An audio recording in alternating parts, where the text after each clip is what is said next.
All right, so we have these brand new costumes that were just released today. If you guys weren't checking it out, I did spoil these about a month ago that they were coming out with season one, the second version of their costumes. So this is the first version of the costumes that they have released.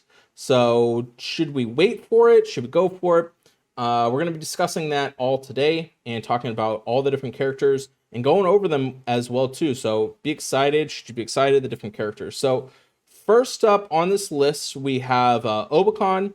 So if you want to, obviously you can click the little arrows that show all the different versions. So one of the things with these costume summons, something to note is that they have actually changed the price on these. They're now $350.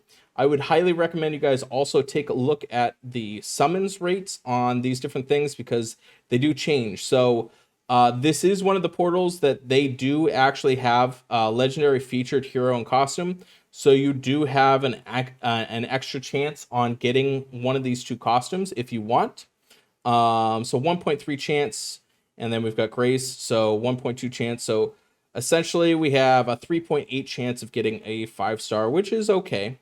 Costume keys is only going to cost 5, but they have changed the price to 350. So Small Giant is going to do their best to try and get more money by increasing the prices on different things. So let's get into this guy first. This is Obakan, the original version. We know this. Dealing damage to target, minor damage to nearby enemies, and casting counterattack. 115 for 4 turn. The first version of the costume was 182 damage to all enemies at fast speed, caster and nearby allies, counterattacking 85 damage for 4 turns. And then now this new version here, big important thing is the fighter class. We do actually have the costume bonus here. Now, I will say that they do stack on them. You can let me know in the comments. I know that the bonuses do stack.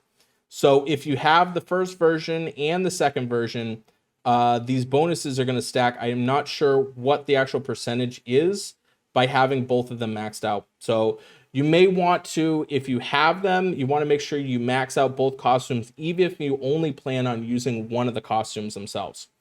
So at fast speed, deals 260% damage to the target and nearby enemies. Caster and nearby allies counterattack with 95% of the damage for 3 turns. And caster and nearby allies regenerate a moderate amount of mana for each counterattack. This effect gets diminished for consecutive activations during the same turn. So we're going to be dealing damage targeting nearby enemies and then also counterattacking at 95%. And then also going to be gaining the moderate amount of mana. So if you're asking yourself which character is going to be the best, obviously the fact that this is a fighter is going to add a whole nother element. But the first version being a rogue class is definitely awesome. So the question you got to ask yourself, well, where do you plan on putting Obakan? If you plan on using Obakan in as a tank, I would probably use this new version here. And then if you're planning on using Obakan just out in the wings, I would probably recommend using this version here. Now, in terms of tankiness, this isn't one of the most tanky heroes, 793 on the defense and 1591. It's not bad. It's definitely got the best stats as far as the different characters, but still he's a little bit weak. Now, his attack at 829 is pretty awesome. So this might be a little bit underrated. Solid character overall. Probably nothing I am like super mega convinced to go out, reach, and go get. Next up on the list, we have Vivica costume. So that's the first version. This is the regular version. Obviously, recovers 44% health, all allies, and 63% defense, and also cleanse. The first version, recovering the 44% health for all allies, and then giving defensive down for 4 turns and dispelling the buffs from all enemies. So now this new version here, again, another fighter class, definitely awesome there, especially with the healer, is going to be really, really effective. This might be one of the most underrated. I can just see the fact of like Vivica costume, getting healed all the way up, or having all the mana up, dying, getting fighter class, then reviving, and it's going to be boosting health of all allies by 670. Boosted health can exceed max HP. So that's really helpful. I do like that it is a substantial amount all at once. And it's like one of the highest of the boosted healths. I think there is one at like 800, but still really great. And then all enemies are going to get the minus 39% attack for 4 turns and dispels buffs from all enemies. So The only issue that I have with Vivica is this costume version is just better, being able to give the defensive down for 4 turns versus the attack down for 4 turns, but still in the same thread of dispelling all buffs. But we do have the huge draw of being able to have it as a fighter class. So a case could be made. I still think that this version is going to be a little bit better, but the boosted health is definitely awesome too. I'm kind of torn. Maybe the boosted health in the fighter is going to make up for the fact. Would I use this over Professor Lindbrock? I think I'm still going to use Professor Lindbrock over Vivica costume with the boosted health. Going on to our next characters, we have Kagan. So this is the very first version. Kagan, obviously dealing damage to target nearby enemies, and then casting nearby allies are getting mana, and also nearby allies are getting defense for 5 turns. This is the first costume version, dealing damage a substantial amount to a single target, and all allies getting the mana generation and all defense to all allies. So this is a new version, 285 damage to all enemies. All allies receive a moderate amount of mana over 5 turns, and all allies get 40% defense for 5 turns. So of the characters, I definitely like this version of Kagan the most, being able to deal damage to all enemies, not to mention you're going to be getting the moderate amount of mana over 5 turns, which is going to be similar to like Albric or Albi, gaining that amount over the 5 turns. 5 turns is a decent amount. This is going to stack with characters like Xenofold, where Xenofold is going to give the immediate mana. So this is just going to be receiving the mana over 5 turns. All allies getting the 40% defense for 5 turns is also helpful too. Of the costume or of the versions of Kagan, I definitely like this one the best. 285. He's got 829. It's not the highest amount of attack. Defensive stats are okay. Decent amount of health there. The only thing I don't really like on this one is going to be the Druid class. So being able to summon the little thing is going to be okay. Not the greatest of the talent classes, but could be useful. I do like it. It's going to be okay. Next up, we have Asarnia. So Asarnia just came out. Obviously, we know deals damage to all enemies, and then all enemies are going to get the 44% defense for 6 turns. Costume version, 255 damage, and then 34 defense over 6 turns. So obviously, it's going to be less on that, but more damage.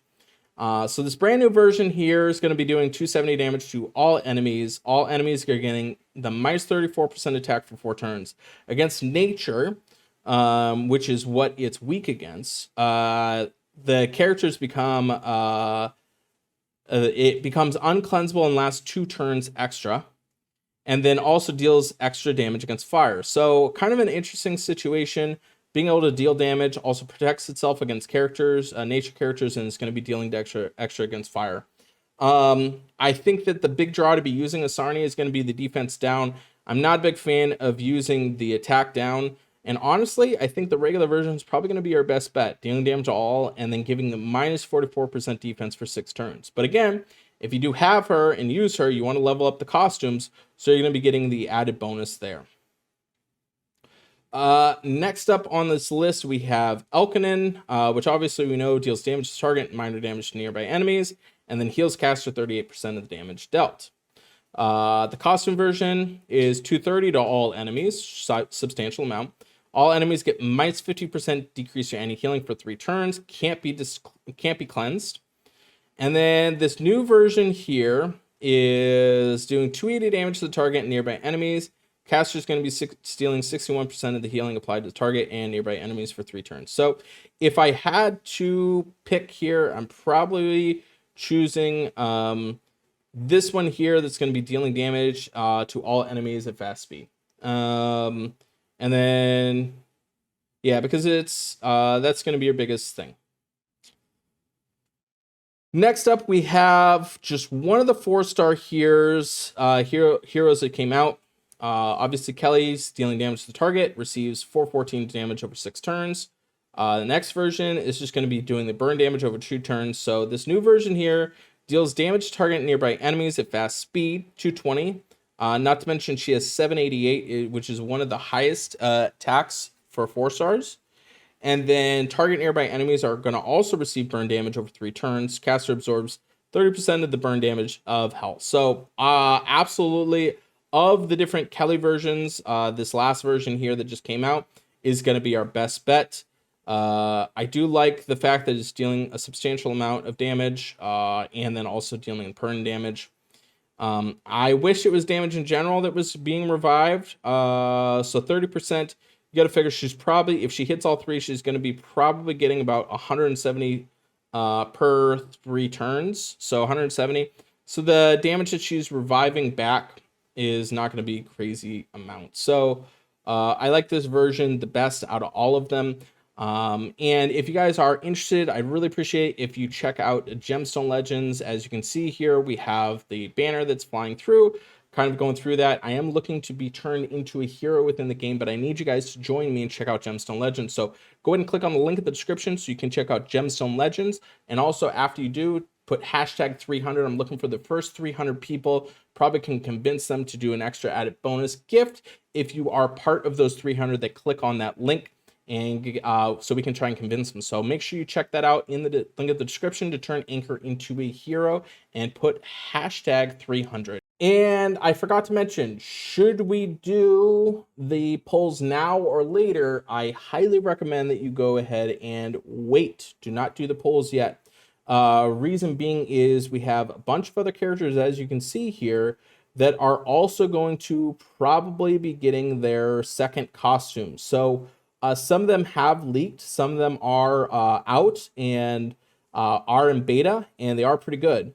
So if you want to continuously be doing summons, I probably wouldn't recommend doing it yet, because I'm willing to bet that all season 1, they're all going to be getting new costumes. So I would personally wait, not to mention that the characters that they have featured, I would say are not the greatest of the featured characters. So not characters I'm overly impressed with, but as you can see, we have second versions of costumes.